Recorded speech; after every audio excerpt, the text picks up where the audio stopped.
الرحیم۔ حافظ قرآن کا تراویح میں قرآن سنانا۔ سوال: حافظ کو تراویح میں قرآن سنانا واجب ہے یا مستحب؟ واجب ہونے کی صورت میں اگر کوئی شخص پڑھتے وقت ریا و نمود سے بچنے کی اپنے میں قوت نہ رکھتا ہو تو اس کو سنانا جائز ہے یا نہیں؟ جائز نہ ہونے کی صورت میں یہ نہ سنانے سے قرآن شریف کا کوئی حق یا مواخذہ اس کے ذمے باقی رہے گا یا نہیں؟ اگر رہے گا تو چھٹکارے کی کیا صورت ہے؟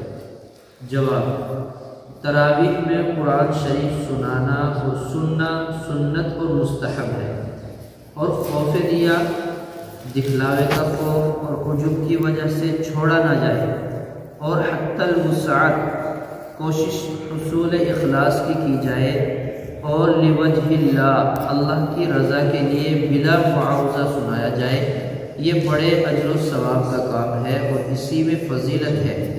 باقی اگر کسی عذر سے تراویح میں کسی حافظ نے قرآن شریف نہ پڑھا اور ویسے تلاوت کرتا رہا تو مواخذہ یعنی اللہ کی پکڑ سے بری ہے۔ قال اللہ تعالی لا یکلف اللہ نفسا الا وسعها۔